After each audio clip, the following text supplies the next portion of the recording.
অংশগ্ৰহণ কৰিছোঁ। আজি মানে কৰ্মশালালৈ আহিছোঁ। আমাৰ শ্ৰীপ্ৰসাদৰ গীতৰ কৰ্মশালা চলি আছে আমাৰ ঘৰৰ ওচৰতে। গতিকে ল'ৰাটোক তাতে নামভৰ্তি কৰিছোঁ, গতিকে ময়ো আহিছোঁ, আপোনালোকক দেখাই আছোঁ। আচলতে তিনিওজনৰ গীত অতি শুনিবলগীয়া গীত, গতিকে আৰু জানিবলগীয়া গীতো। আজিকালি প্ৰজন্মৰ প্ৰায় পাহৰি যোৱা নিচিনাই হৈছে নতুন গীত শুনি শুনি, গতিকে এওঁলোকৰ গীতবিলাক অলপ শুনিব লাগে। সেইবাবে কৰ্মশালাত ভৰ্তি কৰাইছোঁ ল'ৰাটোক, আপোনালোককো দেখাই আছোঁ, চাই থাকক। ইয়াতেই হৈ আছে কৰ্মশালা। এতিয়া কম্পিটিশ্যন চলি আছে। কালিৰ পৰা যিকেইটা গীত শিকাইছিলে সকলোকেইটা গীতৰ ক্লাছ 5ৰ ওপৰৰ ষ্টুডেণ্টখিনিৰ কৰ্মশালা চলি আছে, কম্পিটিশ্যন চলি আছে কৰ্মশালাত। গতিকে এয়া গাই আছে। আচলতে এই গীতবিলাক শিকাইছে শ্ৰদ্ধেয় আমাৰ বৰপথাৰৰ আটাইতকৈ গৌৰৱ বুলি কওঁ মই, ভুৱন গগৈ ছাৰ। তেওঁ সকলোৱে চিনিয়ে পায়, আমাৰ অঞ্চলৰ মানুহেতো চিনি পায়, আৰু নেকি বাহিৰৰ মানুহেও প্ৰায় চিনি পায়, বেলেগ ডিষ্ট্ৰিক্টৰ মানুহেও। নিউজ চেনেলতো কেতিয়াবা গায়ে থাকে, টেলিভিশ্যনত ওলাই থাকে মাজে মাজে। তেখেতে প্ৰশিক্ষণ দি আছে। গতিকে ভাল হৈছে বুলি মই ভাবিছোঁ, আৰু কিবা এটা শিক্ষা পাইছে বুলি মই ভাবিছোঁ। এনেকুৱা কৰ্মশালাবিলাকক আনিব লাগে ছাত্ৰ ছাত্ৰীসকলক।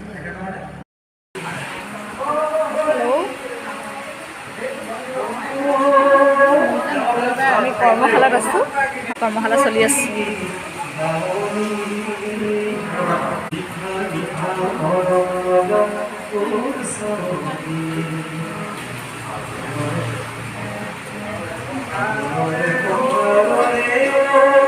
বনগীত শিকাই আছে, বনগীত।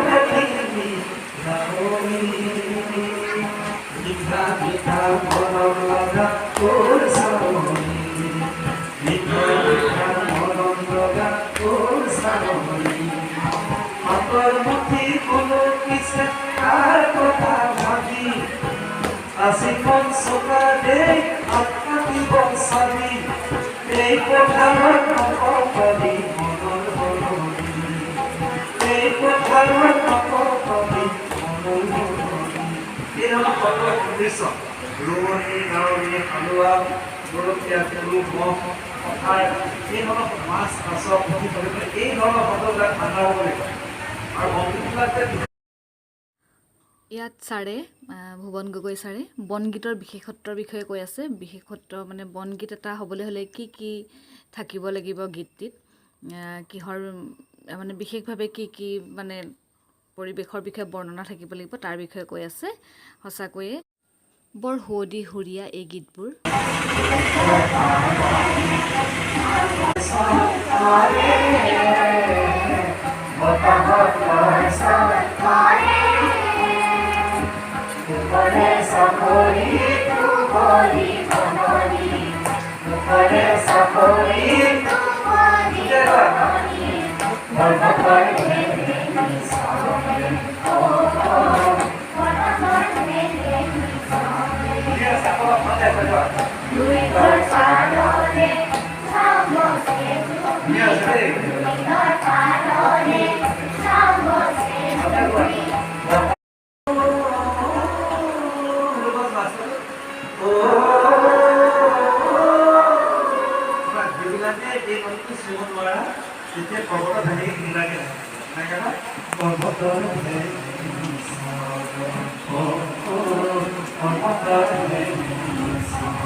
ধৰা জোনাকী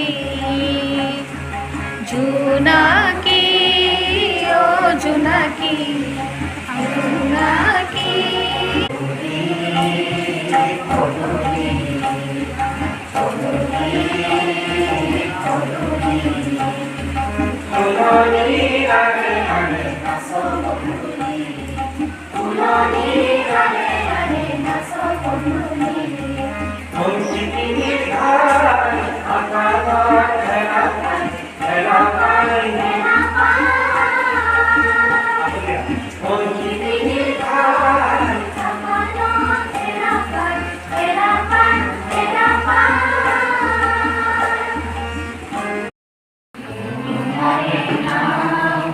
পাৰতে বান্ধিলো সোণৰে নাও সোণৰে নাও জয়িতৰ পাৰতে সেউজী নাও জয়িতৰ পাৰতে সেউজী নাও পাৰতে বান্ধিলো সোণৰে নাও পাৰতে বান্ধিলো সোণৰে নাও সোণৰে নাও সোণৰে নাও জয়িতৰ পাৰতে সেউজী নাও জয়িতৰ পাৰতে সেউজী নাও। জ্যোতিপ্ৰসাদ আগৰৱালা, বিষ্ণুপ্ৰসাদ ৰাভা আৰু পাৰ্বতীপ্ৰসাদ বৰুৱা এই লোকসকলৰ গীতসমূহে এসময়ত ইমানেই আলোড়ন সৃষ্টি কৰিছিল অসমৰ জীৱনত, অসমীয়াসকলৰ জীৱনত। আৰু তেওঁলোকৰ গীতৰ যি শব্দ, যি সুৰ, এইবিলাকে সকলোৰে মন চুই গৈছিল। তেওঁলোকৰ গীতবিলাক এতিয়া ইয়াত বাৰু শিকাই থকা হৈছে শিশুৰ বাবে উপযোগী গীতবিলাক। আৰু তেওঁলোকৰ বিদ্ৰোহীমূলক গীত আছে, জাতীয় চেতনামূলক গীত আছে, পৰিৱেশমূলক গীত আছে, বহুত সুন্দৰ সুন্দৰ গীত তেখেতলোকে ৰচনা কৰি থৈ গৈছে। গতিকে তেওঁলোকে অসমৰ সংস্কৃতিক ক্ষেত্ৰখন যথেষ্ট আগুৱাই নিয়াত সহায় কৰিলে এই পুৰোধা ব্যক্তিসকলে।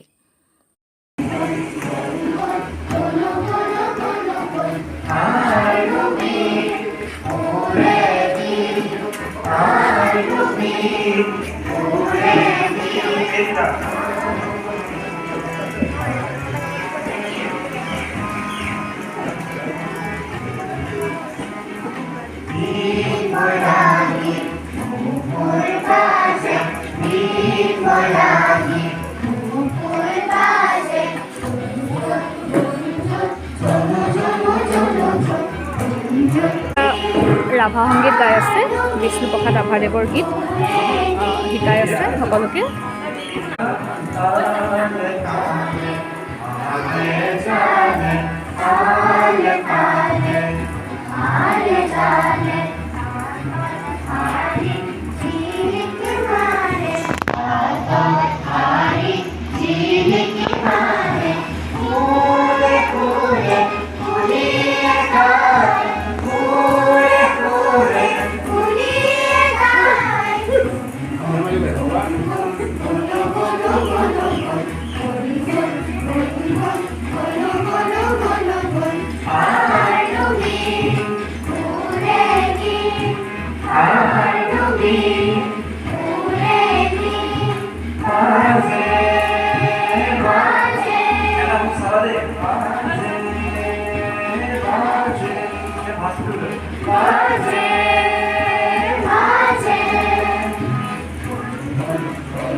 মাজতে এয়া চাহ আৰু বিস্কুট দেই আমাৰ অডিয়েন্সৰ কাৰণে।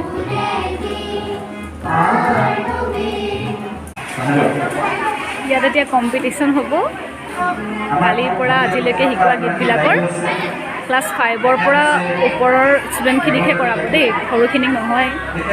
তাকে ঠিক ঠাক কৰিছে, আজি যিহেতু শেষ ন, সেইবাবে।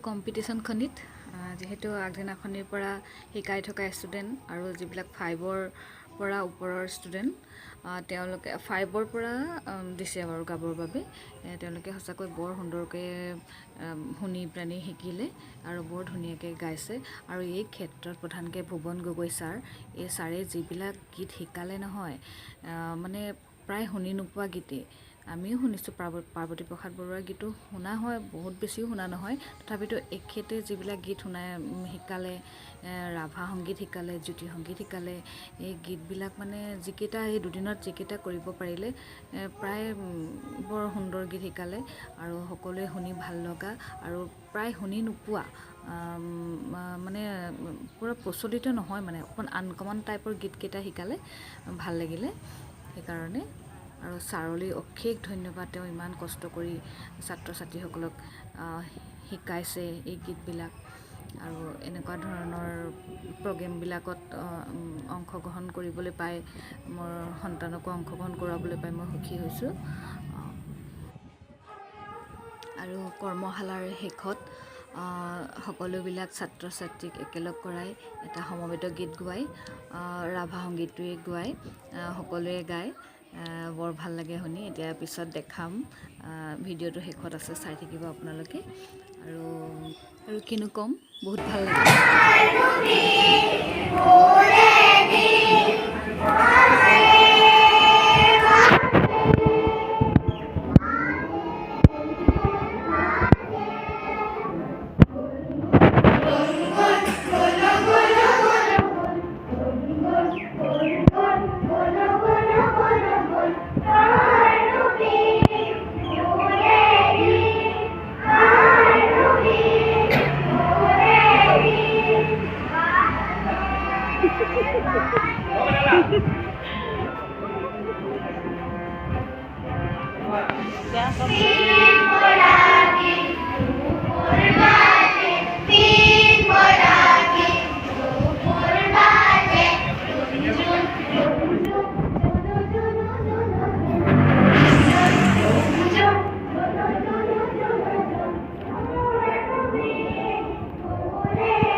ইমান সময়ে আপোনালোকৰ অমূল্য সময় দি মোৰ ভিডিঅ'টো চাই থকাৰ বাবে ধন্যবাদ জনাইছোঁ আৰু ভৱিষ্যতলৈও মোৰ ভিডিঅ'বোৰ চাব বুলি মই আশা কৰিলোঁ ধন্যবাদ